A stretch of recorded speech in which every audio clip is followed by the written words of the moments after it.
Hi, today we're going to be looking at clinical associates in South Africa.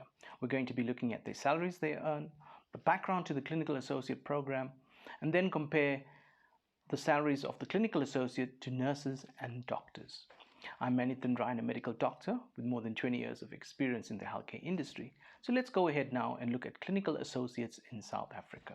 In 2004, the clinical associate program was introduced. A national task team looked at the clinical associate program and came up with the scope of work, the curriculum, how clinical associates were going to function in the healthcare system in South Africa. In 2008, the Walter Sisulu University took on the first cohort for the clinical associate program. And in 2011, we had the first clinical associates graduating in South Africa. Let's go ahead now and look at the components of the salary for the clinical associates. The salary is based on a level 7 notch. This is the non-OSD salary grading with the following additional benefits. You get housing of 16,780, medical aid between 16,872 to 64,668 depending on the number of dependents you have.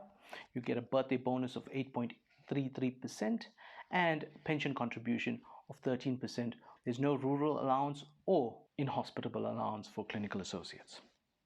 So a clinical associate salary is based on a level 7 on the non-OSD category, as I said. So on notch 1, your notch is 257,508 and your minimum total cost to employer, that is with your pension and birthday bonus, is 312,443. Your net salary after paying taxes and pension is 17,559, and your pay on the final notch is 303,339. So your minimum total cost to employer then being 368,051 and your net salary being 20,174 rands. So how does this compare to a nurse and medical doctor? Well, the number of years of study for a clinical associate is 3. There's no further community service or internship like the nurse who has a community service which forms part of the training, so that makes it 5 years. With the medical doctor, they will have to do community service and internship, so it makes it 9 years. As far as independence goes, the categorization for clinical associates, once they've completed, is supervised practice. Nurses also are free to practice, as well as doctors once they've completed their 5 to 9 years, meaning that they can take on a private practice as a nurse practitioner and the doctor go on to private practice as a medical practitioner. So what is the salary of a clinical associate? Once completed after 3 years, it's 312,443, whilst the nurse practitioner is 311,711. For medical doctors, it's 858,711 rands. So what are the opportunities for growth? For a clinical associate, quite limited. There's no further career pathing that has been agreed upon. They're still negotiating in government and the Department of Health with the HPCSA, so there's no clear-cut career path. You're still under supervised practice. If you study further, do a master's or a PhD, you do not become independent, as with the medical doctor and nurses. For medical doctors, the opportunity is quite high. You can take up a position as a subspecialist or take up a managerial position, take up a head of department position, salary being 2.8 million. For nurses, I would say it's a moderate to high opportunity of growth. There's opportunities to specialize, there's opportunities to get into education, there's opportunities to take on a managerial role, but your salary is not as high as compared to a doctor.